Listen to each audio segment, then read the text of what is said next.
तर आज आपल्याला नवीन चॅप्टर सुरू करायचा आहे, that is congruence of triangles.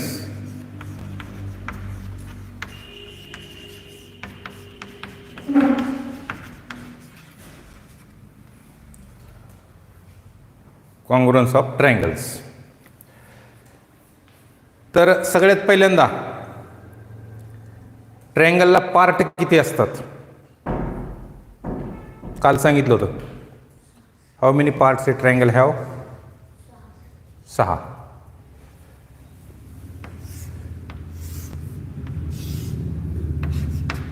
In this triangle ABC. आता तुम्ही 6वी मध्ये आणि 7वी मध्ये असं शिकला होतात की 9 पार्ट आहेत, म्हणजे 3 व्हर्टायसेस, 3 अँगल्स आणि 3 साइड्स. परंतु इथं आपल्याला काय करायचं आहे की व्हर्टायसेस जे आहेत ना ते आपण सोडून देणार आहोत. म्हणजे फक्त आपल्याला 6च पार्ट घ्यायचेत.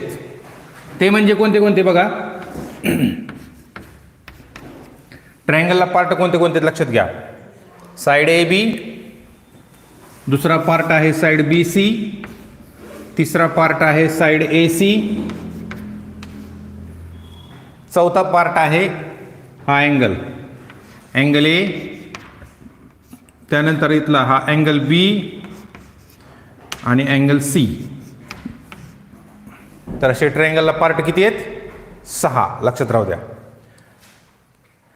मग ट्रायंगल कॉन्ग्रुअंट असतात म्हणजे काय असतं? 2 ट्रायंगल्स कॉन्ग्रुअंट आहेत. आता ट्रायंगल्स म्हणजे ट्रायंगलचीच फिगर घ्यावी असं काही नाही. काल आपण पाहिलं होतं की एकसारख्या तंतोतंत एकावर एक जुळणाऱ्या जर वस्तू आपण 2 घेतल्या तर त्यांना आपण काय म्हणतो? कॉन्ग्रुअंट फिगर्स म्हणतो. उदाहरणार्थ तुमच्या 8वीचं जे मॅथचं पुस्तक आहे, तर तुझं पुस्तक आणि तुझं पुस्तक जर असं एकावर एक ठेवलं तर तंतोतंत जुळणार आहे, म्हणून त्यांना काय म्हणायचं? Congruent figures. समजा तुम्ही पासपोर्ट साईजचा फोटो काढला आणि त्याच्या समजा तुम्ही एक 5 प्रती काढल्यात, 5 कॉप्या काढल्यात, तर तुम्ही बघा ते एकावर एक जर ठेवलं तर अगदी बरोबर जुळणार आहेत. म्हणजे त्या 5 फिगर कशा आहेत? कॉन्ग्रुअंट फिगर्स आहेत. तर कॉन्ग्रुअंट फिगर्स म्हणजे काय? तर एकमेकावर तंतोतंत जुळणे. परंतु आपल्याला या चॅप्टरमध्ये फक्त ट्रायंगलचाच विचार करायचा आहे.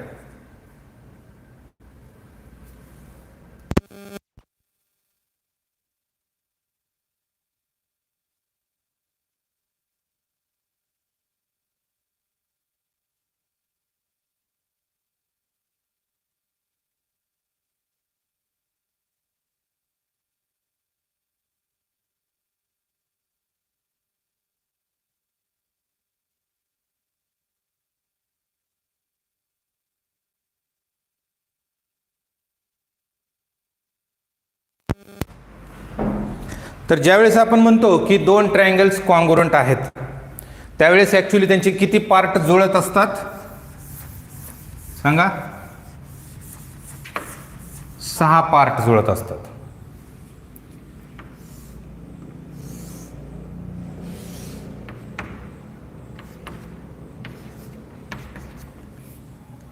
जर आपल्याला असं सांगितलं की हे 2 ट्रायंगल्स कॉन्ग्रुअंट आहेत तर त्यांचे 6 पार्ट एकमेकावर जुळत असतात. म्हणजे हा ट्रायंगल समजा आता हे खपटाचे 2 ट्रायंगल्स आहेत, मग याला जर उचलून आपण याच्यावर ठेवलं तर ते एकमेकावर बरोबर जुळणार आहेत. परंतु कसं ठेवलं तर जुळतील का? म्हणजे समजा याला असंच उचललं आणि ह्या B वर जर R पॉईंट घेतला आणि A वर जर P पॉईंट घेतला तर हे जुळणार आहे का? नाही. म्हणजे इथं कुठल्या तरी ठराविक करस्पॉन्डन्सनं आपल्याला ठेवावं लागतील. तर हा सुद्धा भाग तुम्हाला मागच्या वर्गामध्ये झालेला आहे.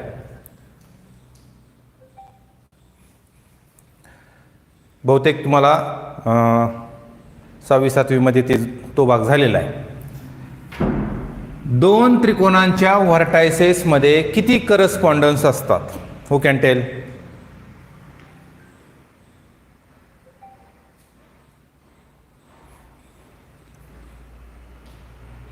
तर एकूण 6 करस्पॉन्डन्स असतात. हे पण महत्वाचं आहे. करस्पॉन्डन्स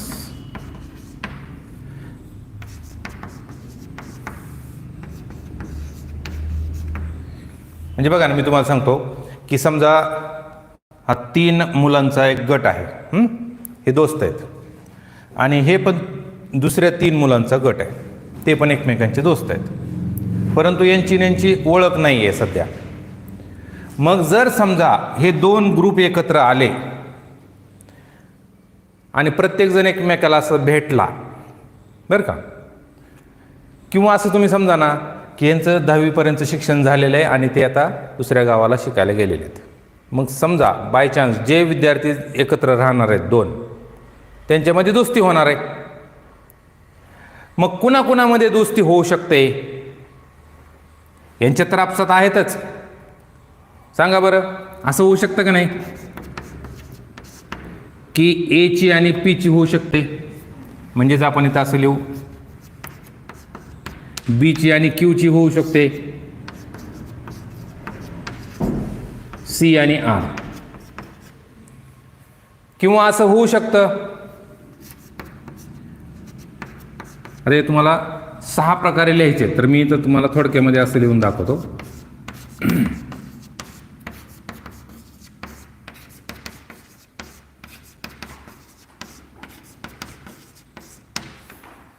तर हे 6 वेळेस आपण ट्रायंगल ABC ह्याचं नाव लिहिलेलं आहे. फक्त इथं ट्रायंगल लिहिलं नाही, कारण आपल्याला फक्त करस्पॉन्डन्सचा विचार करायचा आहे. मग बघा, मी जर समजा आता हे असं लिहिलं, करस्पॉन्डन्सचं चिन्ह आहे बरं का, हे करस्पॉन्डन्सचं चिन्ह आहे, तर याचा अर्थ काय झाला की ए ची आणि पी ची दोस्ती होऊ शकते, बी ची आणि क्यू ची होऊ शकते, किंवा सी आणि आर ची होऊ शकते. अजून त्यात काय पर्याय आहे? असं होऊ शकते की बाबा ए ची आणि पी ची होईल, तर बी ची आणि आर ची होईल, म्हणजे याला इकडं इंटरचेंज करायचं, काय होईल? P R Q. त्यानंतर सुरुवातीला आपण आता काय करू, क्यू घेऊयात, मग क्यू पी आर. आता काय करायचं, क्यू कायम ठेवायचं, ह्याला इंटरचेंज करा, आर पी. तर इथं काय करायचं, सुरुवातीला आर घ्यायचं, इथं पी क्यू घ्यायचं. मग आता याला इंटरचेंज करा, काय होईल? तर अशा 6 प्रकारच्या करस्पॉन्डन्स 2 ट्रायंगलच्या व्हर्टायसेसमध्ये असतात. इथपर्यंत लक्षात आलं? मग आता मी तुम्हाला प्रश्न विचारला आहे की हे 2 ट्रायंगल ह्यापैकी कुठल्या करस्पॉन्डन्सनं कॉन्ग्रुएंट आहेत? म्हणजे कसे उचलून हे एकमेकावर ठेवले तर जुळणार आहेत का? कसे ठेवले तरी नाही ना. हे तुम्हाला मी काल 2 ट्रायंगल दाखवले होते बघा.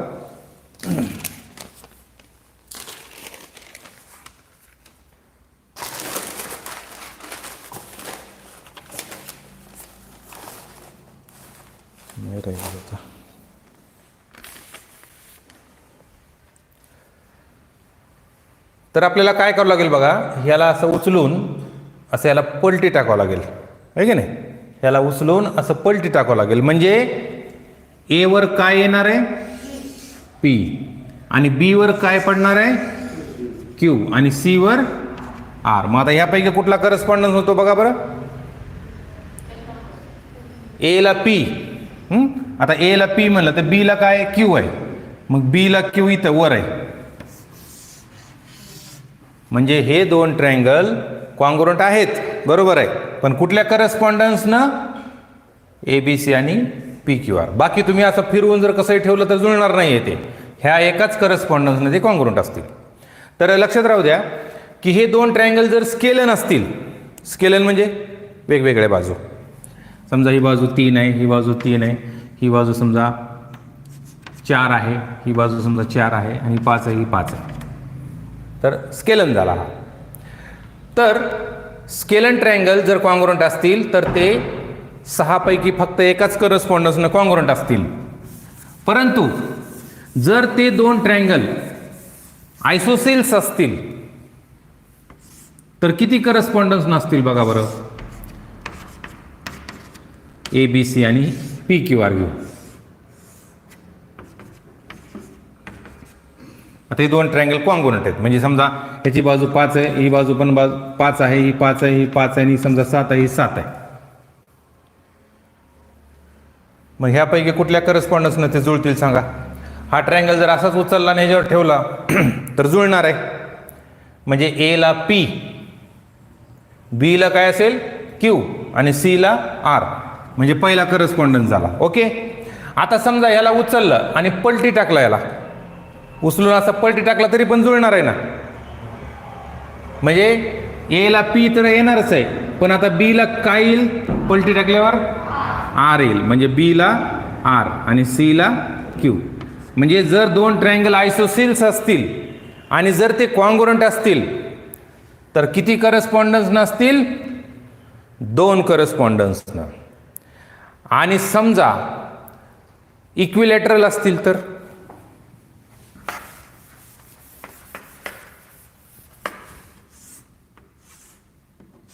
इक्विलॅटरल माहिती ना तुम्हाला, तिन्ही बाजू सारख्या मापाच्या. म्हणजे समजा ही बाजू 5 आहे, ही 5 आहे, ही 5 आहे, ही पण 5 आहे, ही पण 5 आहे.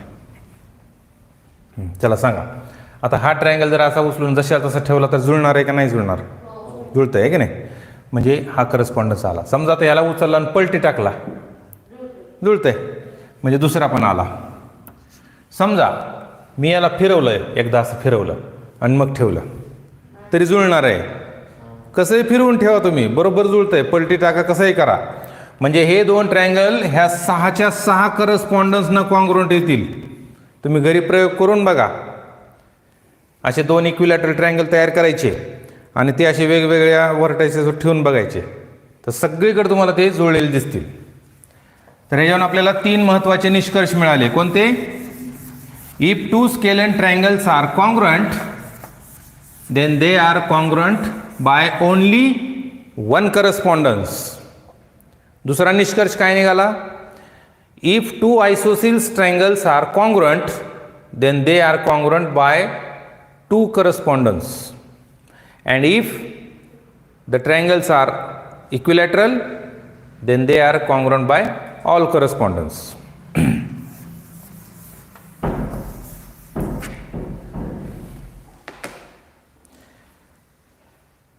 इथपर्यंत भाग समजला. आता आपल्याला बघायचं आहे की ट्रायंगल कॉन्ग्रुएंट आहेत का नाहीत, आपल्याला ठरवायचं. समजा तुम्हाला हे असे 2 ट्रायंगल्स दिलेत,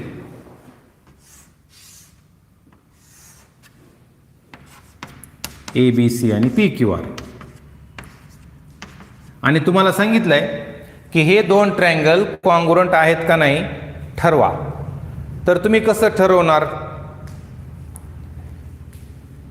समजा तुम्हाला हे असे 2 खपटाचे ट्रायंगल दिले आणि म्हणले की एकमेकावर म्हणजे तंतोतंत जुळतात का, म्हणजे कॉन्ग्रुएंट आहेत का ठरवा. तर तुम्ही काय करताल?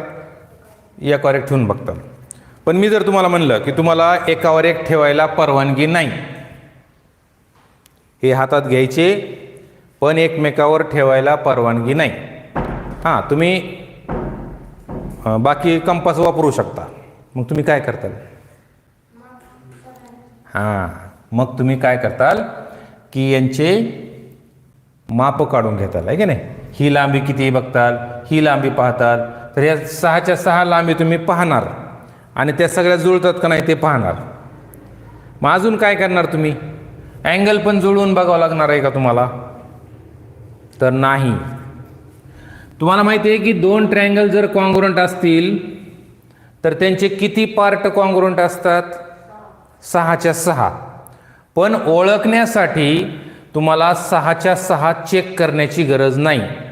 म्हणजे तुम्हाला असं करण्याची गरज नाही की बाबा ही बाजू 5 सेंटीमीटर आहे, ही समजा 8 आहे, ही समजा 4 आहे, आणि सेम असंच इथं पण आलेलं आहे.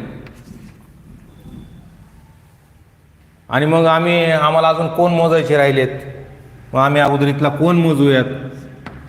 हे 2 कोण सारखे येतात का बघायचे, हे 2 सारखे येतात का पाहायचे, आणि हे 2 सारखे आहेत का ते पाहायचे. आणि मग ते सारखे असल्यावर 6च्या 6 घटक जुळल्यावर आम्ही असं सांगायचं का की हे 2 ट्रायंगल कॉन्ग्रुएंट आहेत? तर गरज नाही. तुम्हाला 6च्या 6 पार्ट चेक करण्याची काहीच गरज नाही. तुम्ही त्या 6 पैकी ठराविक 3 पार्ट जुळतात का नाही पाहायचं. ठराविक 3 पार्ट, कुठले पण 3 नाही बरं का, ठराविक 3. तर ते पर्टिक्युलर 3 पार्ट्स म्हणजेच त्याच्या tests of कॉन्ग्रुएन्सी.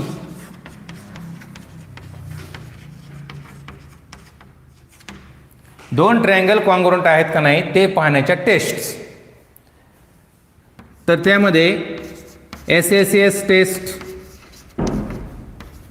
SAS test, then ASA test, then SAA test and hypotenuse side test. तर अशा 5 टेस्ट्स आहेत. म्हणजे बघा, तुम्हाला हे दोन मी खपटाचे ट्रायंगल दिलेत आणि तुम्हाला मी असं म्हणलं की हे दोन ट्रायंगल कॉन्ग्रुएंट आहेत का ते बघा, पण तुम्हाला कोन मोजण्याची परवानगी दिलेली नाही, कोन मोजायचे नाहीत. मग तुम्ही काय कराल? तुम्ही बाजू मोजणार. समजा ही बाजू मोजली, 5 आली, ही पण 5 आली, ही 4 आली, ही 4 आली, ही 8 आली, ही 8 आली, सांगून टाकायचं की हे दोन ट्रायंगल कसे आहेत? कॉन्ग्रुएंट आहेत. कळलं का? तुम्ही म्हणताल मग नुसत्या बाजू मोजल्यावर सांगता येईल का कॉन्ग्रुएंट आहेत म्हणून? आणि मग कोण जर सारखे नसले तर काय करायचं मग? पण असं होणारच नाही. त्यांच्या तिन्ही बाजू जर कॉन्ग्रुएंट असतील का तर त्यांचे कोन हे आपोआप कॉन्ग्रुएंट असतातच, ते चेक करण्याची गरज नाही. तर ह्या टेस्टला काय म्हणतात? SSS taste.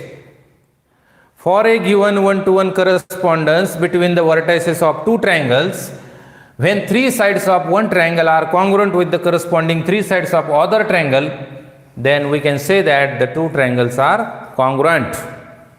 मराठीमध्ये याला आपण असं म्हणू, बा बा बा कसोटी. बा बा बा कसोटी. तर ती कसोटी अशी आहे, दोन पालक आले होते.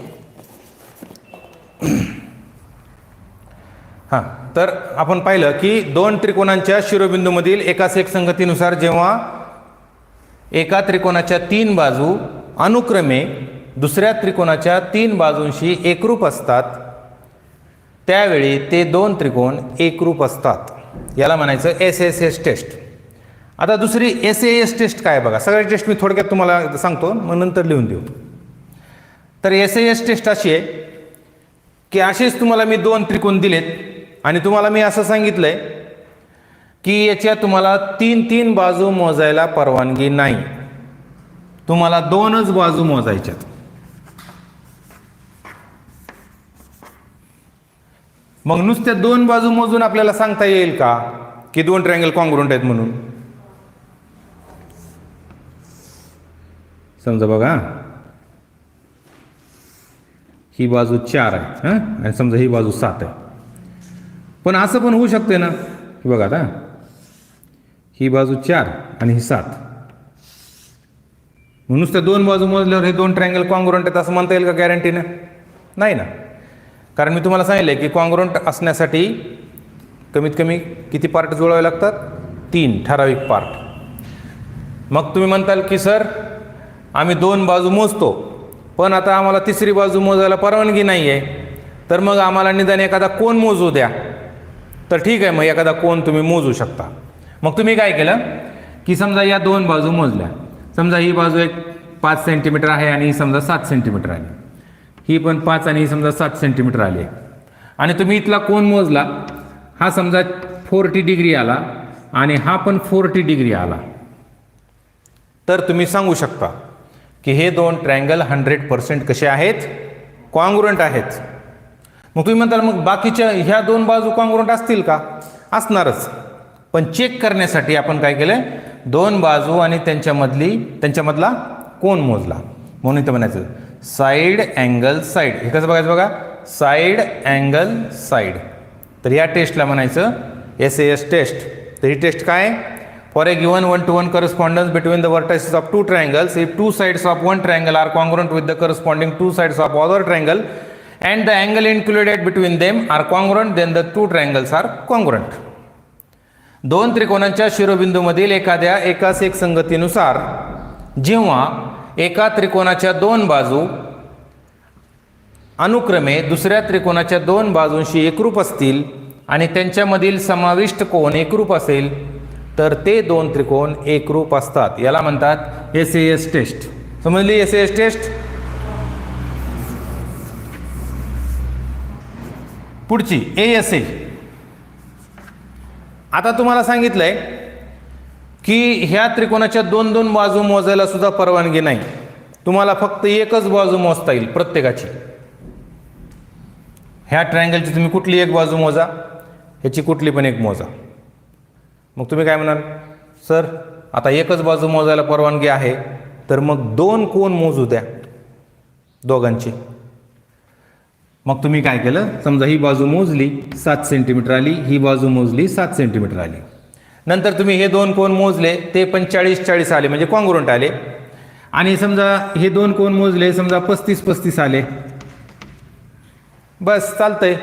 एवढ्या माहितीवरून तुम्ही सांगू शकता की हे दोन ट्रायंगल्स कसे आहेत, कॉन्ग्रुएंट आहेत. मग याला काय म्हणायचं, अँगल साइड अँगल, म्हणजेच ASA टेस्ट.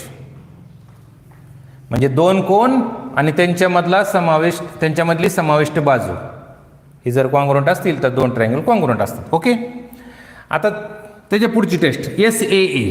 त्यात असं आहे की तुम्ही इकडचा कोण न मोजता, समजा इथला मोजला आणि हे जर कॉन्ग्रुएंट आले तरी पण तुम्ही सांगू शकता की हे दोन ट्रायंगल कॉन्ग्रुएंट आहेत. तर ही कोणती टेस्ट होते मग, side angle angle, side angle angle.